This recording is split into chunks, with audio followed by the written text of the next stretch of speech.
경상남도의 깊은 산속, 경화리는 오랜 전통을 간직한 마을이다. 봄이면 벚꽃이 흐드러지고, 여름이면 개울가에 아이들의 웃음소리가 넘쳐나며, 가을에는 붉은 단풍이 언덕을 덮는다. 겨울이면 고요한 눈 속에서 모두가 자신들의 방 안에 숨어든다. 모든 것이 정겹고 평화로워 보이지만 그 평화는 언제나 질서와 도덕이라는 이름의 경계선 위에 세워져 있었다. 이 마을에서 한지은은 낯선 존재였다. 아니, 낯선 사람이었다. 5해 전, 그녀는 강민호와 결혼하며 이 마을로 들어왔다. 서울에서 나고 자란 그녀는 농사일과 마을의 관습에 서툴렀지만 시아버지 강대수에게는 누구보다 정성스러운 며느리였다. 민호와의 결혼은 사랑이었다. 대학교에서 만난 두 사람은 부모의 반대를 무릅쓰고 결혼했으며 지은은 민호가 고향으로 내려갈 때도 함께 따라갔다. 그녀는 도시 생활을 뒤로하고 산골짜기의 이 낯선 마을에 뿌리내릴 각오를 했다. 하지만 결혼한 지 채 2년도 되지 않아 민호는 공사 현장에서의 추락사고로 세상을 떠났다. 마을 사람들은 처음엔 안쓰러운 눈빛을 보냈지만 시간이 지나며 그 시선은 곧 의심과 냉대로 바뀌었다. 젊은 여자가 시아버지랑 단둘이 산다고? 시아버지가 장님이라더니 누가 뭐래도 그건 이상하지. 그들은 지은의 진심을 보려 하지 않았다. 대신 그녀의 젊음과 아름다움을 문제 삼았고 그녀가 마을에 머무는 이유를 의심했다. 그녀는 떠나지 않았다. 그녀는 시아버지를 돌보기 위해, 남편의 흔적을 지키기 위해, 그리고 무엇보다도 가족이라는 약속을 지키기 위해 남았다. 강대수 씨는 민호를 잃은 후 실명 상태로 홀로 남게 되었지만 지은이 매일 아침마다 손수 끓인 죽을 떠먹이고 옷을 손수 빨아 다려주며 그를 돌보았다. 아버님, 물 데웠어요. 이리 오세요. 그녀는 매일같이 대수 씨를 부축해 마당 뒤편으로 데려가 따뜻한 물로 그의 몸을 씻겼다. 말없이 앉아있는 그를 위해 그녀는 흙 묻은 손톱 하나까지 닦아내며 조심스럽게 옷을 갈아입혔다. 그러나 이 아름다운 장면은 마을 사람들의 입에서는 더럽혀졌다. 둘이 산다고? 밤엔 뭐 하는 줄 누가 알아. 저 며느리 분명히 그 집 땅 노리고 있는 거야. 늙은 시아버지만 남았으니 기회라고 생각했겠지. 처음엔 작은 수군거림이었다.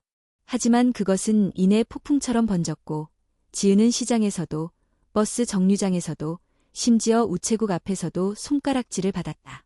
그녀가 그들의 눈앞에서 시아버지를 부축할 때면 누군가는 일부러 헛기침을 하며 돌아섰고 또 어떤 이는 대놓고 입꼬리를 올리며 말했다. 정말 착한 며느리라면 진작 떠났겠지. 저건 뭔가 꿍꿍이가 있는 거야. 그런 시선 속에서도 지은은 단 한 번도 반박하지 않았다. 그녀는 자신의 행동으로 진실을 증명하고자 했다. 남들이 뭐라 하든 그녀는 매일같이 시장에 나가 반찬거리를 사오고 아침마다 정성껏 밥상을 차렸다. 그리고 밤이면 작은 스탠드를 켜고 손바느질을 하며 민호의 셔츠를 꿰맸다. 그녀에게 남겨진 것은 그리움과 책임뿐이었다. 민호가 남긴 사진 한 장, 그리고 그가 마지막으로 쓴 손편지 한 통. 지은아, 내가 혹시 무슨 일이 있어도 우리 아버지 잘 부탁해. 넌 내가 가장 믿는 사람이야. 지은은 그 말을 지키고 있었다. 그러나 세상은 그녀의 그런 충정을 헤아려 주지 않았다. 어느 날 그녀가 강대수 씨를 씻기고 있던 뒷마당 너머로 어린아이 몇 명이 지나가다 그녀를 보고 갑자기 비명을 질렀다. 엄마다. 저 언니 무섭게 생겼어. 저 아저씨랑 같이 살잖아. 그 말에 지은은 당황했다. 그러나 아이들의 반응은 더 충격적이었다. 한 아이는 울음을 터뜨리며 어머니 뒤에 숨었고 어머니는 아이를 감싸 안고 지은을 향해 날카롭게 말했다. 아이들 앞에선 좀 조심하세요. 이 마을 아이들도 지켜야 하잖아요. 그 순간 지은은 비로소 깨달았다. 아무리 열심히 살아도 진실은 때로 무력하다는 것을. 그리고 그 밤 지은은 조용히 베개를 껴안은 채 울었다. 마루 저편에서 들려오는 강대수 씨의 가쁜 숨소리, 창문 너머로 부는 바람, 그리고 마음속 깊은 곳에서 점점 커져가는 질문. 내가 이렇게 살아가는 것이 정말 맞는 걸까? 그러나 새벽이 오자 그녀는 다시 일어나 부엌으로 갔다. 물을 데우고 쌀을 씻고 다시 삶을 시작했다. 왜냐하면 그녀는 아직 포기하지 않았다. 아직 이름 없는 며느리였지만 언젠가는 자신의 진심이 닿을 날이 올 거라 믿고 있었기 때문이다. 한지은의 마음속에는 언제나 그날의 기억이 선명하게 남아 있었다. 강민호와 함께 마지막으로 보낸 아침, 그리고 그날 오후에 들려온 비보는 아직도 그녀의 귓가에서 생생히 울렸다. 그날 아침, 민호는 출근 준비를 하며 익숙하게 셔츠 단추를 채웠다. 창밖에선 이슬비가 살짝 내리고 있었고 하늘은 잿빛으로 가득 차 있었다. 지은은 불길한 예감을 느끼며 조심스레 입을 열었다. 오늘은 비도 오고 바람도 세요. 현장 가지 말고 하루 쉬는 게 어때요? 민호는 웃으며 그녀의 볼을 살짝 꼬집었다. 괜찮아. 그냥 간단한 작업만 하고 점심쯤 끝날 거야. 돌아올 때 내가 좋아하는 호떡도 사올게. 그 말이 그의 마지막 약속이었다. 지은은 문 앞에서 그를 배웅하며 그의 뒷모습을 오래도록 바라봤다. 그는 우산을 쓰지 않고 두 손을 주머니에 넣은 채 빠른 걸음으로 골목을 빠져나갔다. 그리고는 다시는 돌아오지 않았다. 정오 무렵 마을 입구에서 누군가가 달려왔다. 숨이 턱까지 차오른 청년이 헐떡이며 소리쳤다. 강민호 씨. 공사장에서 철근이 떨어져서. 그 순간 지은의 몸에서 힘이 빠졌다. 손에 들고 있던 그릇이 바닥에 떨어지며 깨졌다. 그녀는 신발도 신지 못한 채 맨발로 골목을 내달렸다. 머릿속은 하얗게 비어 있었고 심장은 미친 듯이 뛰었다. 공사 현장에 도착했을 때 민호는 이미 의식을 잃고 들것에 실려 있었다. 얼굴은 피로 얼룩졌고 그의 오른손은 힘없이 축 늘어져 있었다. 민호야. 민호야 제발. 그녀의 외침은 그날의 빗소리 속으로 묻혔다. 병원에 도착했을 때 의사는 고개를 천천히 저었다. 머리를 심하게 다쳤습니다. 도착하기 전에 이미. 그 말 이후 지은은 한동안 아무것도 들리지 않았다. 눈앞이 아찔했고 하늘이 무너지는 것 같았다. 세상 모든 소리가 사라진 듯 그녀는 깊은 수렁 속으로 빠져들었다. 민호의 장례는 조용히 치러졌다. 지은은 눈물도 흘릴 수 없었다. 장례식장에서 마을 사람들은 속삭였다. 아까운 사람 같네. 저 며느리는 이제 어쩌려나. 그날 밤 집으로 돌아온 지은은 빈 방을 바라보며 무너졌다. 민호의 옷장 문을 열자 그의 셔츠, 넥타이, 그리고 책상 위에 놓인 안경까지 그대로였다. 그녀는 그의 베개를 껴안고 조용히 울었다. 며칠 뒤 강대수 씨는 지은에게 말했다. 지은아, 너 이제 떠나라. 젊은 내가 여기서 늙은 나 하나 돌보다 인생 허비하는 건 내가 원하는 게 아니다. 지은은 고개를 저었다. 아버님, 저 그냥 가지 못해요. 민호가 마지막까지 부탁했어요. 아버지를 잘 부탁한다고. 그녀의 말에 강대수 씨는 한참을 말없이 앉아 있었다. 그의 눈은 이미 세상을 보지 못했지만 그의 얼굴에는 말 못할 고통이 서려 있었다. 너도 알지 않느냐. 이 마을이 어떤 곳인지. 너 같은 젊은 여자가 혼자 남아있으면 무슨 말이 나올지. 지은은 고개를 끄덕였지만 그럼에도 결정을 바꾸지 않았다. 알아요. 그래도 괜찮아요. 민호가 있는 곳, 아버님이 계신 곳이 곧 제 집이에요. 그녀는 떠나지 않았다. 그날 이후 그녀는 매일같이 아침을 준비하고 아버님에게 약을 챙기며 조용히 생계를 이어갔다. 남편의 죽음 이후에도 그녀는 단 한 번도 자신을 위한 삶을 꿈꾸지 않았다. 대신 그녀는 약속을 지키는 삶을 살았다. 하지만 사람들의 시선은 날이 갈수록 더 차가워졌다. 특히 서미자 이장과 그녀의 무리들은 지은을 눈엣 가시처럼 여겼다. 며느리랍시고 마을에 붙어있는 것도 문제야.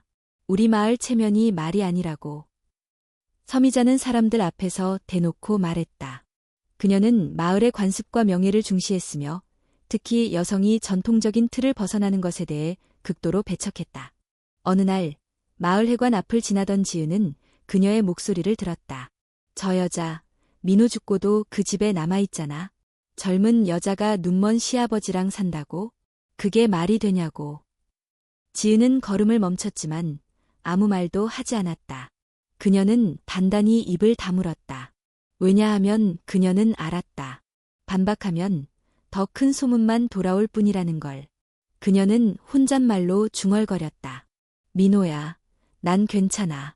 사람들이 뭐라고 해도 나는 우리가 약속한 대로 살고 있어. 그리고 그녀는 그날 밤 창가에 걸터앉아 민호가 남긴 편지를 다시 읽었다. 그 글씨 하나하나가 마치 그와 이야기하는 듯 느껴졌다. 지은아, 내가 없어도 내가 나 대신 아버지를 지켜준다면 그걸로 나는 충분히 행복할 거야. 지은은 종이를 조심스럽게 접어 다시 서랍에 넣고 한참을 창밖을 바라봤다. 바람이 불고 나뭇잎이 흔들렸다. 그 바람 끝에 민호의 목소리가 들리는 듯했다. 나는 여기 있어. 늘 내 곁에. 그리고 그날 밤 그녀는 처음으로 꿈에서 민호를 보았다. 민호는 웃고 있었고 그 눈빛에는 후회도 슬픔도 없었다. 오직 다정한 미소만이 있었다. 겨울이 깊어가며 경아리는 더욱 고요해졌다. 바람은 산자락을 타고 내려와 마을 골목 사이를 헤집었고 하늘은 유난히도 별이 없었다.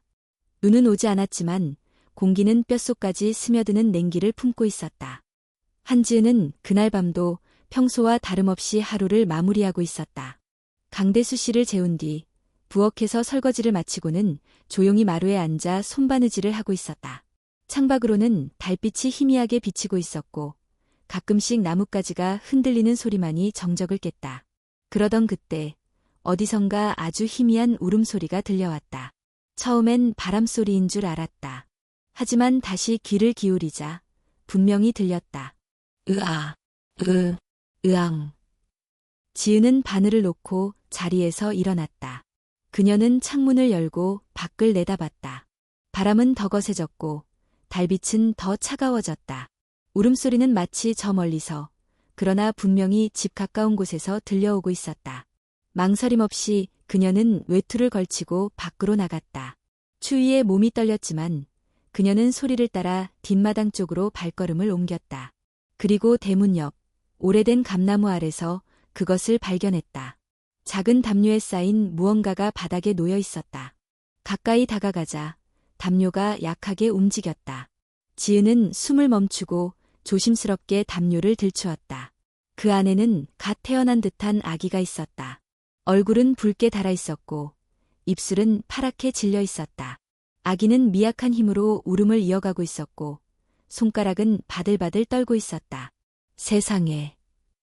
지은은 떨리는 손으로 아기를 안아 들었다. 체온이 거의 느껴지지 않을 만큼 차가웠고 젖은 담요에서는 꿉꿉한 냄새가 났다. 아기의 눈은 반쯤 감겨 있었고 울음소리마저 흐릿했다. 그녀는 더 생각할 겨를도 없이 집으로 달려갔다. 부엌에 들어서자마자 난로에 불을 지피고 마른 수건으로 아기의 몸을 닦았다. 따뜻한 물로 몸을 데운 후 가장 포근한 이불 속에 아기를 감싸 안았다. 괜찮아, 괜찮아. 이제 따뜻하니까. 울지 마. 그녀는 끊임없이 속삭이며 아기의 등을 토닥였다. 시간이 얼마나 흘렀는지 모른다. 하지만 마침내 아기는 울음을 멈추고 조용히 숨을 고르기 시작했다. 그제야 지은은 자리에 털썩 주저앉았다. 온몸이 얼어붙은 듯했고 손은 아직도 떨리고 있었다. 눈물이 볼을 타고 흘러내렸다. 그녀는 자신에게 물었다. 누가 이런 짓을. 대체 이 추운 밤에 아기를 버린 거지. 그 순간 방 안에서 인기척이 났다. 강대수 씨가 기침을 하며 부르는 소리가 들렸다. 지은아, 무슨 일이냐. 지은은 서둘러 아기를 다시 감싸 안고 방으로 향했다. 아버님, 깨어나셨어요? 괜찮으세요? 밖에서 이상한 소리가 나서. 무슨 일이냐? 그 품에 안은 건 뭐냐? 지은은 그의 손을 조심스레 잡고 앉았다. 아버님, 대문 앞에 누가 갓난아이를 두고 갔어요. 지금은 제가 안고 있어요. 강대수 씨는 말없이 고개를 들었다. 그의 눈은 보이지 않았지만 표정은 깊은 충격과 슬픔에 잠겨 있었다. 세상에, 이런 일이 다 있단 말이냐. 지은은 이불을 젖히고 아기의 얼굴을 보여주었다. 대수 씨는 손을 뻗어 아기의 이마를 조심스럽게 만졌다. 이 차가운 몸, 이 작은 생명체가 얼마나 무서웠을까. 그는 입술을 깨물고 한동안 말을 잇지 못했다. 지은은 조심스럽게 말했다. 잠시 저희가 돌보면 안 될까요? 병원에 데려가면 당장은 살릴 수 있을 것 같아요. 그리고 경찰에도 신고해야겠죠. 대수 씨는 고개를 끄덕였다. 그래, 내 말이 옳다. 먼저 이 아이부터 살리고 보자. 그날 밤, 지은은 잠들지 않았다. 아기는 그녀의 품에서 잔잔하게 숨쉬었고 마치 그녀가 어머니인 양 안정을 되찾았다. 그녀는 아기의 이마에 입을 맞추며 속삭였다. 무슨 사연이 있었는지 모르겠지만 널 이렇게 버린 그 사람보다 나는 너를 지키고 싶어. 이날부터 지은의 삶은 또 한 번 바뀌기 시작했다. 이 아이가 그녀에게 무엇이 될지, 앞으로 어떤 일이 기다리고 있을지 그녀는 알 수 없었다. 하지만 하나는 분명했다. 이 아이는 다시는 혼자가 아니었다. 그리고 지은 역시 자신이 그렇게 버림받은 존재가 아니라는 것을, 누군가에게는 품이 되어줄 수 있는 사람이라는 것을 처음으로 깨닫기 시작했다. 한지은이 갓난아이를 품에 안고 아을 의원을 찾았을 때는 아직 해가 뜨기 전이었다. 의원의 문은 닫혀 있었지만 간절한 두드림 끝에 노의사 박 씨가 문을 열었다. 그는 자초지종을 들은 뒤 깜짝 놀라며 아이를 진찰했다. 심하게 저체온증이었어요. 조금만 늦었으면 위험했을 겁니다. 지은은 안도의 한숨을 내쉬며 감사 인사를 했다. 다행히 아이는 금세 체온을 회복했고 보송보송한 수건에 쌓여 의사의 품에서 잠들었다. 이 아이를 경찰서에 신고할 생각인가요? 박 의원이 물었다. 지은은 잠시 망설였다. 네. 하지만 당장은 어디에 맡기는 것보다 제가 직접 돌보는 게 좋을 것 같아서요. 신고는 하되 당분간은 저희 집에서. 박 의원은 고개를 천천히 끄덕였다. 어떤 결정이든 그 마음은 존중합니다. 다만 조심하세요. 이 마을 사람들 입이 빠르고 마음이 느리니까. 그 말은 불길한 예언처럼 남았다. 며칠 후 마을은 다시 떠들썩해졌다. 처음에는 호기심이었다. 집 앞에 아기가 버려졌다고? 누가 그랬을까? 한지은이 밤에 우는 아기를 안고 의원에 갔다던데. 하지만 이내 호기심은 오해로, 오해는 증오로 바뀌었다. 그 아이 정말 죽은 거 맞아? 나는 글쎄다. 그동안 혼자 살면서 숨긴 게 있는 거 아냐? 시아버지랑 단둘이 살면서 애가 생겼다고 생각해봐. 세상에 그보다 더 끔찍한 일이 어디 있겠어? 그리고 누군가가 말했다. 혹시 그 아이 강대수 씨 자식 아니야? 그 한마디는 불에 기름을 붓는 말이었다. 이장 서미자 씨는 어느새 마을 회관에서 사람들을 모아 이야기를 꺼내기 시작했다. 우리가 마을 명예를 지켜야지. 이렇게 말도 안 되는 소문이 돌아다니는 건 결국 우리가 가만히 있기 때문이야. 사람들은 점점 더 지은을 향한 시선을 차갑게 바꾸었다. 시장에 가도 그녀에게 물건을 팔지 않거나 일부러 가격을 부풀렸다. 아이를 안고 있는 모습이 마치 불륜의 증거처럼 여겨졌고 그녀는 말없이 죄인이 되었다. 하루는 지은이 마을 입구의 정육점 앞을 지나고 있었다. 정육점 주인이 그녀를 보자 일부러 큰 소리로 말했다. 저런 여자가 마을에 계속 있는 게 문제야. 잇사람도 없고 동네가 시끄럽기만 하지. 다른 사람들이 수근거렸다. 거봐, 내가 뭘 했어. 그동안 멀쩡한 얼굴 하고선. 이제 와서 무슨 어미 노릇을 해? 그 애가 불쌍하지. 그날 밤, 지은은 아이를 품에 안고 조용히 울었다. 아이에게는 아무런 죄가 없었다. 그녀 자신도 누군가를 해친 적 없었다. 하지만 사람들은 그녀를 벌하고 있었다. 이름도 죄도 없는 그녀를 마을 전체가 쫓아내려 하고 있었다. 아가야, 미안해. 너를 지키려고 했을 뿐인데 이렇게 됐구나. 그녀는 아이의 이름을 아직 짓지 못했다. 이름을 주면 더더욱 놓을 수 없을 것 같아서였다. 하지만 아이는 마치 운명처럼 그녀의 곁을 떠나지 않았다. 밤마다 그녀의 품에서 조용히 잠들었고 아침이면 그녀의 손길을 기다렸다. 한편 강대수 씨는 지은의 마음을 읽고 있었지만 마을의 분노를 막을 방법은 없었다.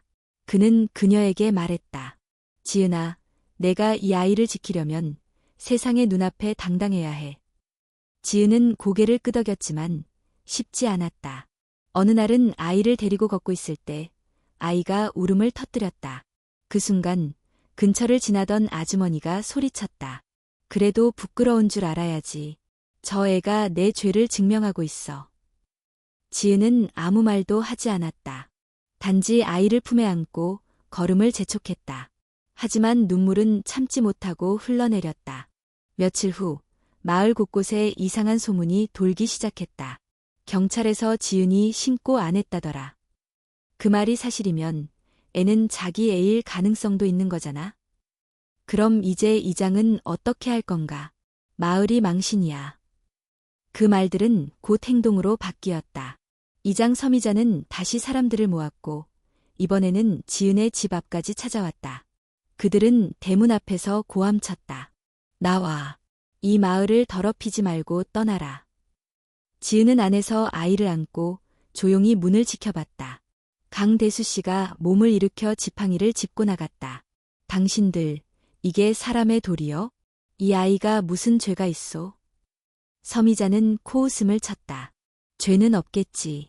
하지만 그 며느리는 자기가 벌인 일엔 책임을 져야지. 대수 씨는 벌겋게 달아오른 얼굴로 지팡이를 땅에 힘껏 찍었다. 지은이는 내 며느리여. 내 아들 없는 이 집에 나와 이 아이를 지키고 있어. 당신들 같은 사람들이 뭘 안다고 입에 담는 거요? 하지만 아무도 듣지 않았다. 그들은 이미 진실에 관심이 없었다. 그들이 원하는 건 누군가를 몰아세우고 그로 인해 자신들의 불안을 덜어내는 일이었다. 그리고 그 누군가는 바로 지은이었다. 그날 밤 지은은 아이의 이름을 지었다. 이제 내 이름은 윤재야. 윤기날 윤, 밝을 재. 어둠 속에서도 너는 빛나는 사람이 되길 바란다. 그녀는 아이를 품에 안고 창밖으로 내리쬐는 달빛을 바라보았다. 달은 그날따라 유난히 크고 밝았다. 그리고 그녀는 마음속으로 다짐했다. 이 아이를 지키기 위해서라면 내가 얼마든지 죄인이 되어도 좋아. 경화리는 다시 긴장감으로 뒤덮였다. 한지은과 아이 윤재를 둘러싼 소문은 이제 단순한 수군거림을 넘어서 행동으로 번져가기 시작했다. 그날 밤의 항해 이후 마을 사람들은 점점 더 대놓고 지은을 멀리했고 아이를 기피했다. 시장에 가면 아무도 그녀에게 말을 걸지 않았다. 장날마다 드나들던 노점상들도 그녀가 다가오면 일부러 자리를 피했다. 때로는 일부러 떨어진 물건을 주워들며 소리쳤다. 이런 건 누가 만졌는지 알아야지. 요즘은 이상한 사람이 많다니까. 지은은 아무 말도 하지 않았다. 윤재를 품에 안고 고개를 숙인 채 조용히 장을 봤다. 그러나 그녀의 침묵은 더 많은 혐오를 부추겼다. 그런 와중에 이장 서미자는 더욱 강경해졌다. 마을 모임에서 대놓고 말했다. 지은이는 떠나야 합니다. 그 애는 도무지 출처도 모를 아이고 본인도 진실을 숨기고 있어요. 마을이 더 이상 참을 이유가 없어요. 그러자 몇몇 사람들이 수군댔다. 그렇지, 명예도 중요하지. 이대로 두면 젊은 애들이 무슨 본을 보고 살겠어요. 마을은 마치 판결이 내려진 재판장 같았다. 누구도 지은의 말을 듣지 않았고 윤재는 존재만으로 혐오의 대상이 되었다. 그러던 어느 날, 날이 어두워진 저녁, 지은이 아이를 재우고 마당을 정리하던 중이었다. 바람이 세차게 불고 집 뒤편의 나뭇잎들이 사납게 흔들렸다.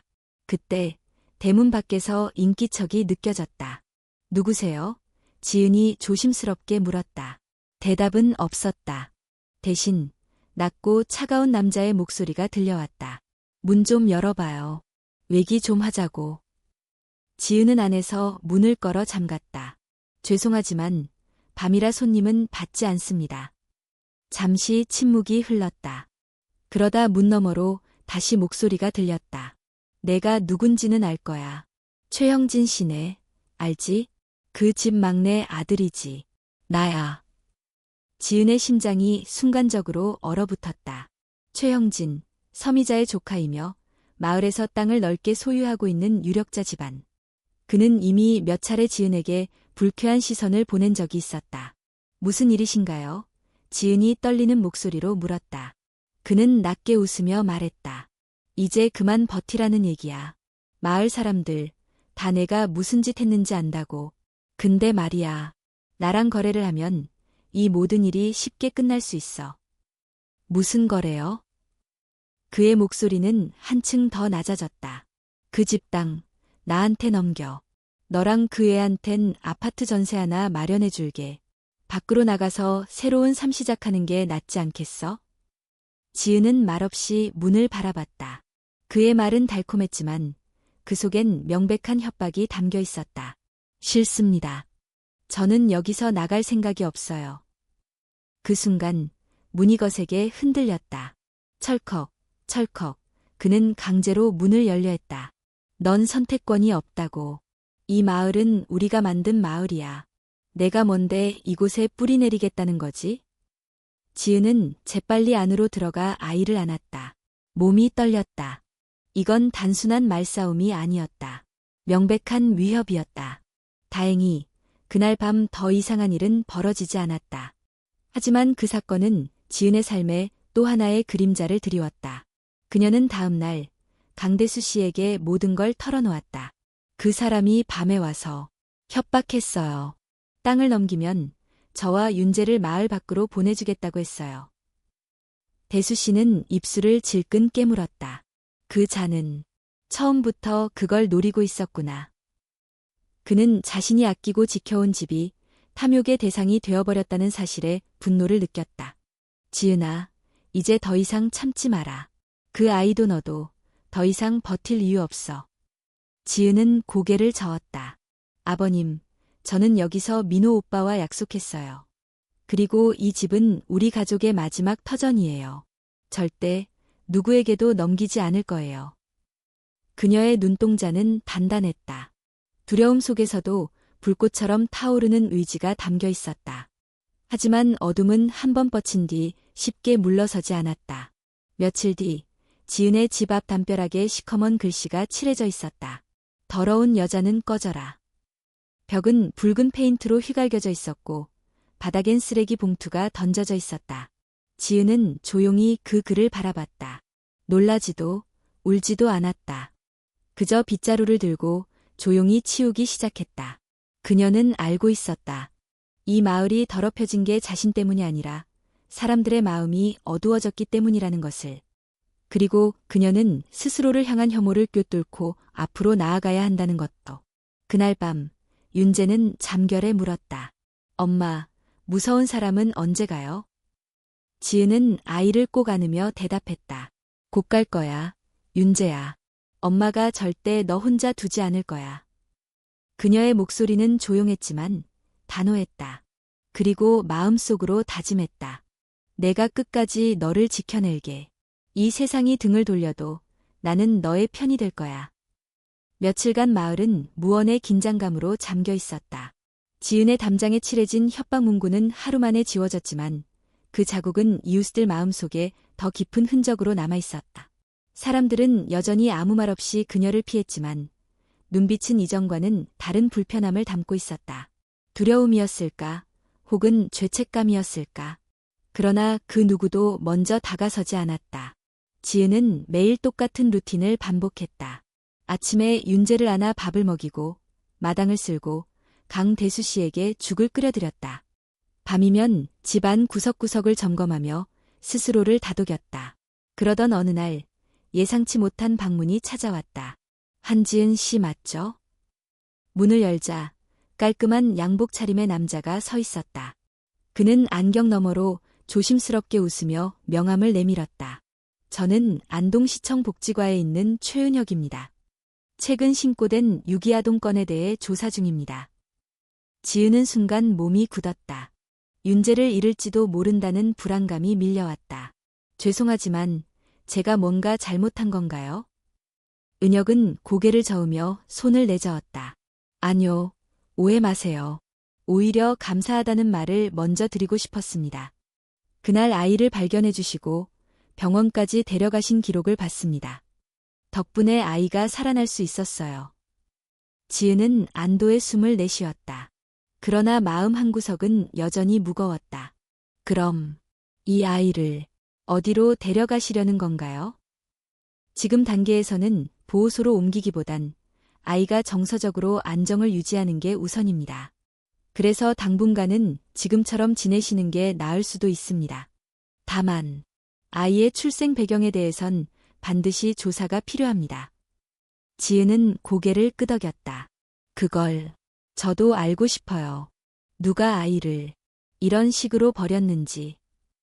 그날 저녁, 은혁은 다시 찾아와 조용히 이야기를 꺼냈다. 사실 우리가 확보한 CCTV 자료와 병원 기록 중에 한 가지 단서가 있습니다.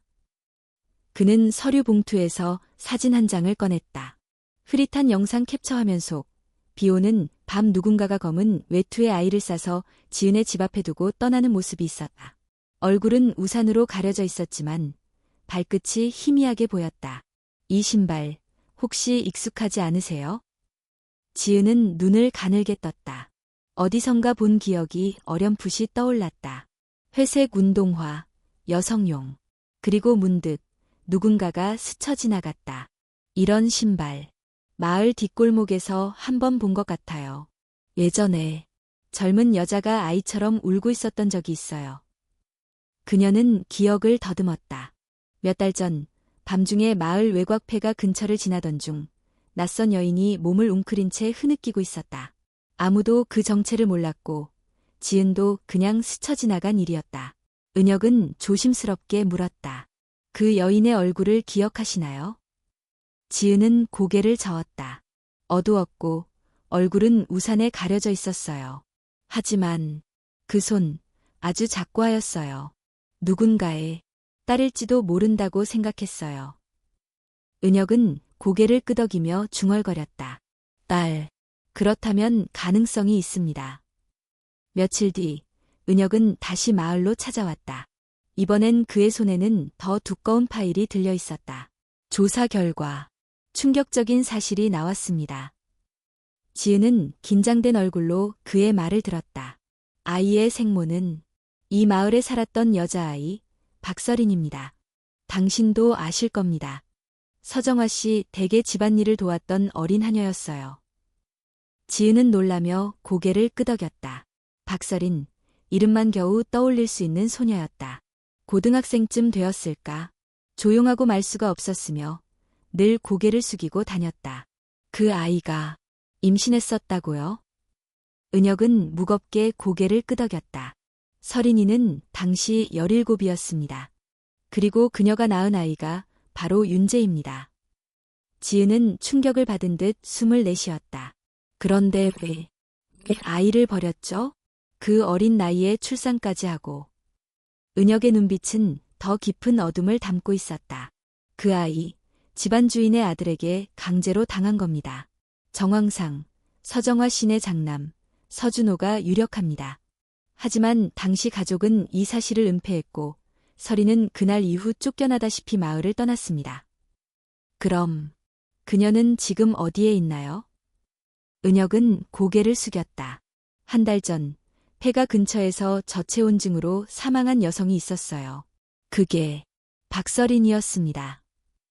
지은은 입을 가리며 눈을 감았다. 세상이 갑자기 기울어지는 듯했다. 어린 소녀가 겪었을 공포와 고통이 그녀의 가슴을 찢었다. 그 아이, 끝내 누구에게도 말하지 못하고 그 밤 윤재를 내 문 앞에 두고. 지은의 말은 떨리는 울음으로 끊겼다. 은혁은 조용히 말했다. 박서린은 마지막까지 윤재에게 이름도 남기지 않았습니다. 하지만 당신이 그 아이를 품었기에 이 아이는 살 수 있었습니다. 지은은 윤재가 자고 있는 방으로 천천히 걸음을 옮겼다. 아이는 평화롭게 숨을 쉬고 있었다. 손가락은 동그랗게 말려 있었고 긴 속눈썹이 그녀의 가슴을 찡하게 했다. 그녀는 조용히 속삭였다. 서린아, 내가 지키고 싶었던 생명을 내가 지킬게. 그날 밤 지은은 창문을 열었다. 차가운 바람이 불어왔지만 그녀는 두렵지 않았다. 세상은 여전히 불공평하고 진실은 늘 늦게 오지만 이 아이는 이제 혼자가 아니었다. 박서린의 사연이 드러난 이후 한지은의 마음속에는 복잡한 감정이 교차했다.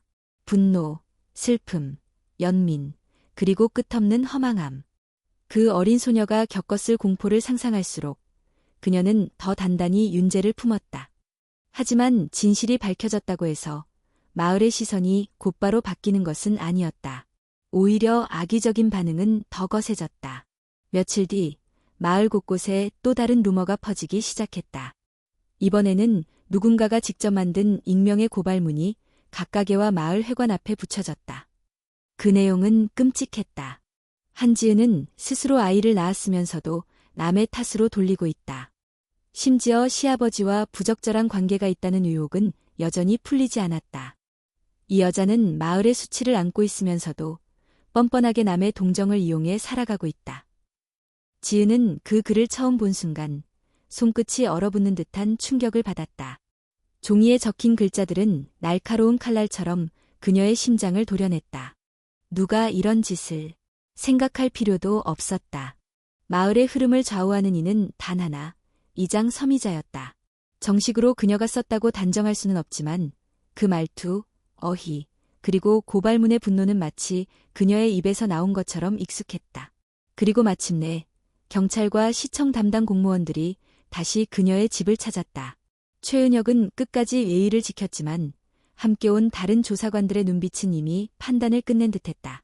한지은 씨, 마을 내강한 민원 제기로 인해 아동보호 조치 및 환경점검이 필요합니다. 지은은 윤재를 품에 안은 채 그들을 바라봤다. 제가 뭘 잘못했는지 설명해 주세요. 조사관 중 한 명이 서류를 펼치며 말했다. 아동의 생모가 사망한 상태이고 현재 한지은 씨는 법적인 후견인이 아닙니다. 또한 마을 내 심각한 여론 악화를 감안할 때 아이를 이곳에 더 머물게 하는 건 위험하다고 판단됩니다. 지은은 두 손으로 윤재를 덮고 안았다. 그럼 아이를 데려가시겠다는 건가요? 은혁이 조심스럽게 끼어들었다. 지은 씨, 저는 여전히 당신이 이 아이를 누구보다 사랑하고 있다는 걸 믿습니다. 하지만 지금 이 마을 분위기는 아이에게도 당신에게도 안전하지 않아요. 지은은 떨리는 목소리로 말했다. 제가 잘못한 게 없잖아요. 그 아이는 제가 버린 게 아니라 제가 지킨 생명이에요. 그녀는 윤재의 뺨에 입을 맞추었다. 아이는 그녀의 품에서 조용히 눈을 깜빡였다. 이 아이가 다시 버려지면 서린이처럼 외로이 죽을지도 몰라요. 그걸 뻔히 알면서도 그렇게 하시겠어요? 순간 은혁의 눈빛이 흔들렸다. 하지만 그 자리에 있는 다른 사람들은 그녀의 말에 귀를 기울이지 않았다. 법과 절차만을 들이대며 감정은 배제된 채 말했다. 당장은 긴급보호소로 이동시키겠습니다. 이후 양육환경 및 신상조사가 끝나면 후속 절차를 결정할 예정입니다. 지은은 바닥에 무릎을 꿇었다. 그녀는 처음으로 모든 자존심을 버리고 간절하게 말했다. 제발, 제발 며칠만 주세요. 진실을 증명할 수 있는 시간을. 그때 방 안에서 지팡이 소리가 들렸다. 강대수 씨가 떨리는 몸으로 걸어 나왔다. 그 아이는 내 손주요. 모두의 시선이 그에게 향했다. 이 마을 사람들 아무도 책임지지 않았소. 아무도 박서린이 당한 일을 말하지 않았고 아무도 그 아이를 안아주지 않았소. 그런데 왜 지금 와서 이 아이를 데려가려 하는 겁니까? 그의 목소리는 갈라졌지만 분명했다. 지은이는 죄가 없습니다. 오히려 마을이 죄를 지은 거요. 그 아이를 지키겠다고 나선 건 우리 지은이 하나뿐이었소. 은혁은 잠시 침묵했다. 그리고 말했다. 우선 며칠간 보호명령은 보류하겠습니다. 하지만 그 사이 유전자 검사 결과가 필요합니다. 그리고 마을의 추가 조사도 이뤄질 것입니다. 지은은 고개를 끄덕였다. 눈물이 얼굴을 적셨지만 무너질 수는 없었다. 그녀는 마을을 떠날 생각이 없었다.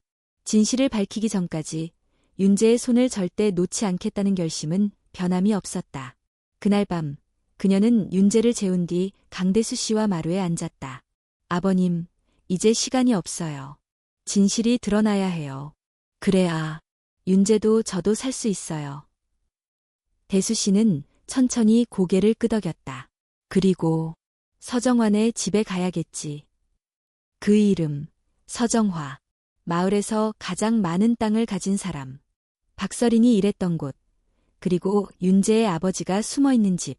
지은의 눈빛이 불타올랐다. 이제 숨을 수 없게 해야죠. 그들이 감추려 했던 진실, 세상 앞에 끌어내야 해요. 이튿날 아침, 한지은은 윤재를 강대수 씨에게 맡기고 단단히 마음을 먹은 얼굴로 서정화의 집 앞에 섰다. 오래된 기와집은 여전히 웅장했고 담벼락은 마치 세상의 모든 말을 맡기라도 하듯 높고 단단해 보였다.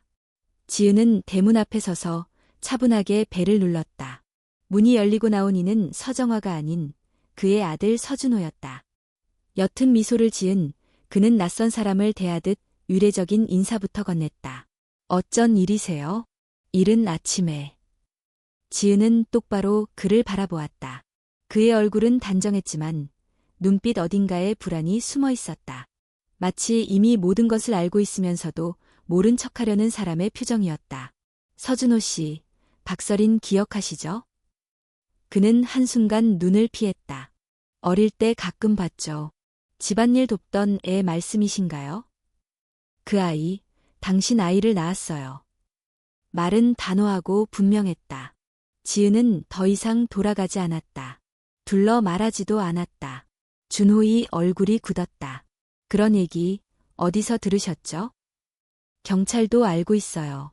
복지과도 조사했고 병원 기록도 확보했습니다. 윤재는 당신의 아들입니다. 그는 입술을 꾹 다물고 한참 말을 잇지 못했다. 지은은 숨을 골랐다. 서린이는 17이었어요. 당신은 성인이었고 힘있는 집안의 아들이었죠. 당신이 했던 일, 아이 하나의 인생을 송두리째 망가뜨렸어요. 그제야 준호는 낮게 중얼거렸다. 그 애가 원했던 건 아니었어요. 나도 그땐. 지은의 눈이 번뜩였다. 그땐 몰랐다고요? 책임질 생각은 해보셨나요? 서린이는 버려졌고 결국 폐가에서 얼어 죽었어요. 아이는 제 문 앞에 버려졌고요. 당신은 지금까지 뭐 하고 있었죠? 그 순간 안쪽에서 문소리가 나며 서정화가 모습을 드러냈다. 그녀는 차가운 표정으로 둘을 바라봤다. 무슨 소란이야, 이 아침부터. 지은은 고개를 돌려 똑바로 그녀를 마주했다. 서정화 씨, 이제 숨기지 마세요. 마을 사람들도 곧 알게 될 거예요. 당신 아들이 어린 하녀를 임신시킨 사실, 그걸 덮기 위해 딸을 쫓아낸 사실. 서정화는 조용히 웃었다. 그 웃음은 오만하고 기만적이었다. 그 애는 우리 집안 사람 아니야. 하녀일 뿐이었고 감히 우리 가문을 더럽혔지. 당연히 내쫓을 수밖에 없었어. 그 아이는 죽었습니다. 지은은 목소리를 높이지 않았지만 그 울림은 집 전체를 뒤흔들었다. 당신들의 손에 죽은 거예요. 그 아이를 외면하고 아이를 데리고 도망칠 수밖에 없게 만든 죄. 그 죄값을 이제는 받아야 해요. 준호는 고개를 푹 숙였다. 손이 덜덜 떨렸다. 지은은 마지막으로 그를 향해 말했다. 이 아이가 윤재입니다. 당신이 외면했던 아이. 이제라도 진실을 밝히고 법적 책임을 지세요. 그게 그 아이와 죽은 서린이에 대한 최소한의 도리예요. 지은은 더 이상 말을 하지 않았다. 돌아서려는 순간 서정화가 말을 뱉었다. 우리가 가진 걸 다 잃게 하고 싶어. 지은은 멈춰 섰다. 그리고 천천히 고개를 돌렸다. 이미 다 잃은 사람 앞에서 그런 말은 무의미해요. 저는 두려울 게 없어요. 그녀는 곧장 마을회관으로 향했다. 서정환애와의 대화를 녹음한 기기를 손에 쥐고 그리고 그 자리엔 이장 서미자와 몇몇 주민들이 모여 있었다. 지은은 그들 앞에 섰다. 여러분께 들려드릴 게 있습니다. 녹음이 재생되자 정적이 흘렀고 이내 기계음 속에서 서정화와 준호의 목소리가 명확히 들려왔다. 그들이 죄를 인정하는 순간 방 안의 공기가 무겁게 가라앉았다. 서미자는 입을 꾹 다물고 있었지만 눈가에 경련이 일었다. 주민 중 한 명이 입을 열었다. 우리가 그동안 너무 몰랐네요. 또 다른 이가 말을 이었다. 아니요, 몰랐다기보단 모른 척했지. 지은은 조용히 말했다. 저는 아무것도 바라지 않아요. 그저 이 아이가 더 이상 혐오의 대상이 아니길 바랍니다. 그녀는 고개를 숙였다. 그리고 서린이가 비로소 편히 쉴 수 있길 바랍니다. 그날 마을은 처음으로 침묵 대신 양심의 목소리를 냈다. 서정화와 서준호의 음성이 담긴 녹음 파일이 마을회관에 울려 퍼진 그날 이후 경화리는 조용했다. 소문도 수군거림도 무분별한 시선도 한순간에 멈췄다. 마치 한겨울 돌풍이 지나간 자리처럼 사람들은 말없이 서로의 눈치를 보며 고개를 숙였다. 한지은은 그날 이후 집에서 조용히 윤재를 돌보았다. 마을 사람들이 갑작스레 말을 걸거나 다가오는 일도 없었고 그녀 역시 먼저 다가가지 않았다. 그러나 그 고요함 속에는 이전과는 다른 어떤 변화가 있었다. 며칠 뒤 그녀가 집 앞을 정리하고 있을 때였다. 낡은 바구니에 갓 수확한 감자를 담은 이웃 김씨 아주머니가 담 너머로 말을 걸었다. 지은아, 감자 좀 가져왔어. 윤재가 이유식으로 먹기 좋을 거야. 지은은 놀란 듯 바라보다가 조심스럽게 웃었다. 감사합니다. 정말 감사합니다. 그녀는 그 작고 평범한 친절이 주는 따뜻함에 가슴이 먹먹해졌다. 마치 누군가 처음으로 자신을 사람으로 다시 바라봐주는 듯한 기분이었다. 그날 밤 강대수 씨는 이불을 덮으며 조용히 말했다. 이제 조금씩 돌아오는구나. 사람들 마음이. 지은은 고개를 끄덕였다. 조금씩, 아주 천천히요. 하지만 진정한 변화는 그 다음 날에 일어났다. 마을회관에서 임시 주민총회가 열렸고 서정화 가족과 관련된 일이 공식적으로 언급되었다. 서정화는 얼굴을 드러내지 않았지만 서준호가 직접 참석해 고개를 숙였다. 박서린에게 그리고 한지은 씨와 아이에게 진심으로 사죄드립니다. 말은 짧았지만 회관 안은 정적에 휩싸였다. 어떤 이는 눈을 감았고 어떤 이는 조용히 고개를 끄덕였다. 몇몇 이들은 수년간 덮어두었던 마음속 죄책감을 깨닫는 듯했다. 그날 회의록에는 다음과 같은 결정이 적혔다. 박서린의 명예회복과 아이 윤재에 대한 마을 공동보호 조치를 위한 위원회 구성. 지은은 그 종이를 손에 쥐고 한참을 바라보았다. 눈물이 흐르려 했지만 그녀는 입술을 굳게 다물었다. 설이나, 드디어 내가 살아있던 증거가 모두 앞에 나왔어. 며칠 후 지은은 은혁과 함께 다시 시청을 찾았다. 유전자 검사 결과가 정식으로 등록되었고 지은은 윤재의 임시 보호자에서 정식 후견인으로 전환되었다. 사무실에서 서류를 넘겨봤던 그녀는 은혁에게 물었다. 이제 정말 괜찮을까요? 은혁은 따뜻한 미소로 고개를 끄덕였다. 네, 이제 윤재는 법적으로도 사회적으로도 보호받게 될 거예요. 그리고 지은 씨는 그 누구보다 그럴 자격이 있습니다. 지은은 감사 인사를 건넨 뒤 조용히 서류를 가슴에 안았다. 그것은 단순한 문서가 아니었다. 윤재를 누구의 아이가 아닌 사랑받는 존재로 인정받게 해주는 증표였다. 집으로 돌아온 그녀는 강대수 씨에게 결과를 보여주었다. 그는 서류를 손으로 더듬은 뒤 조용히 미소 지었다. 잘 해냈구나, 우리 지은이. 그리고 며칠 뒤 강대수 씨는 조용히 숨을 거두었다. 마지막 순간까지 그녀의 손을 잡은 채였다. 그의 입가엔 미소가 걸려 있었고 그의 마지막 말은 이러했다. 민호도, 서린이도 다 봤을 거야. 고맙다, 내 딸. 장례는 조촐했지만 정중하게 치러졌다. 마을 사람들은 자발적으로 모여 함께 도왔고 일부는 묵묵히 술잔을 따르며 고개를 숙였다. 그리고 그날 밤 지은은 윤재와 함께 강대수의 묘를 찾았다. 소나무 아래 묻힌 그의 무덤 앞에서 지은은 윤재를 무릎에 앉히고 조용히 말했다. 윤재야, 여긴 내 할아버지야. 내 엄마 아빠가 되지 못한 두 사람이 너를 세상에 남기고 떠났지만 할아버지는 너를 사랑으로 품어주셨단다. 윤재는 조용히 무덤을 바라보다 손을 내밀어 작은 돌 하나를 올려놓았다. 할아버지, 잘 자요. 그 말에 지은은 눈물이 왈칵 쏟아졌다. 울음은 흐느낌이 되었고 그 흐느낌은 차가운 바람 속에서도 따뜻한 떨림으로 남았다. 며칠 후 마을 아이들이 윤재와 놀고 싶다고 먼저 말을 걸어왔다. 이전까지 그를 멀리하던 어른들도 인사를 건네기 시작했고 어느 날은 학교 선생님이 직접 찾아와 말했다. 윤재가 학교에 들어오면 우리가 최선을 다해 도와줄게요. 지은은 미소 지으며 고개를 숙였다. 감사합니다. 이제 저도 더 이상 숨지 않을게요. 그녀는 마을에서 살기를 결심했다. 도망치지 않고 외면하지 않고 아이와 함께 정면으로 살아가기로. 그 선택이 쉽지 않다는 걸 알았지만 그녀는 단단히 버틸 준비가 되어 있었다. 그날 밤 지은은 처음으로 윤재에게 책을 읽어주었다. 서린이 남기지 못한 엄마의 목소리를 그녀가 대신 전달하고 싶었다. 그리고 작은 새는 마침내 푸른 숲을 찾아 날아갔습니다.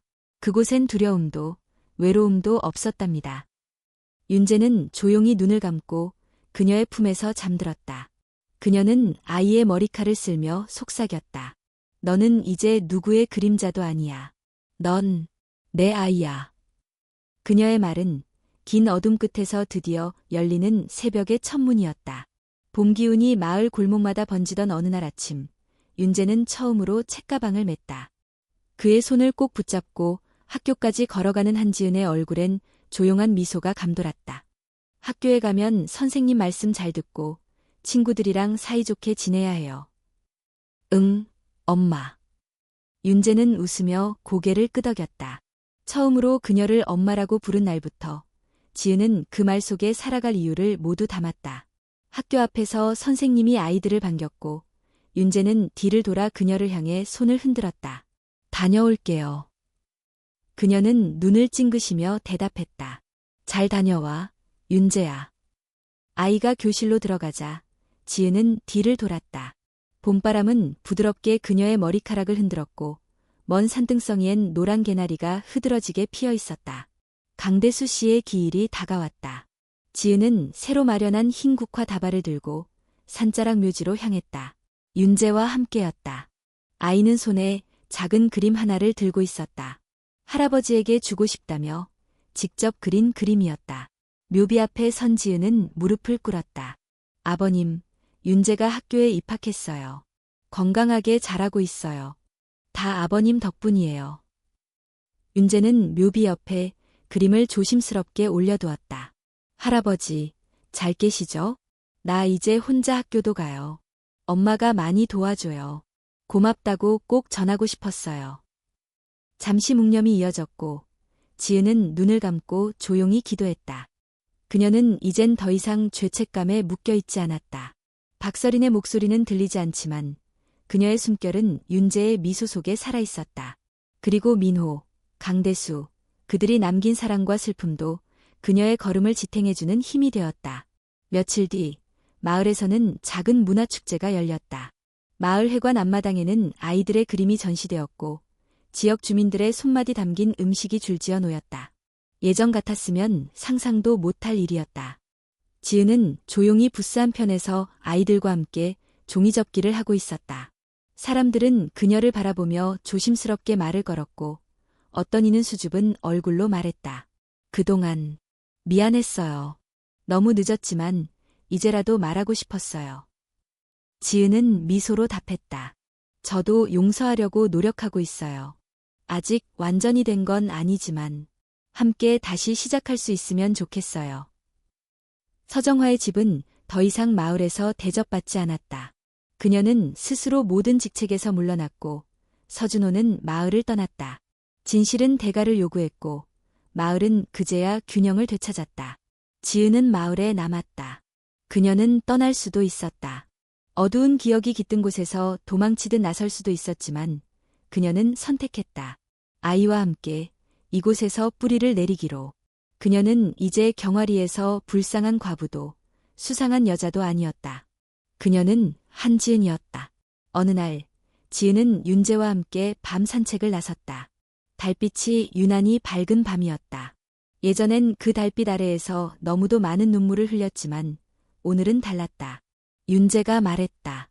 엄마, 나 커서 뭐가 될까? 지은은 아이의 머리를 쓰다듬으며 말했다. 윤재가 되고 싶은 게 있다면 뭐든 될 수 있어. 엄마는 윤재가 행복했으면 좋겠어. 그럼 엄마는 뭐 되고 싶어? 지은은 잠시 멈췄다가 웃었다. 엄마는 그냥 지금처럼 윤재의 엄마로 살고 싶어.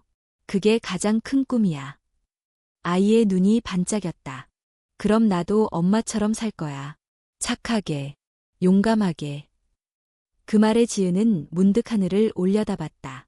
그리고 속으로 중얼거렸다. 설인아, 보고 있니?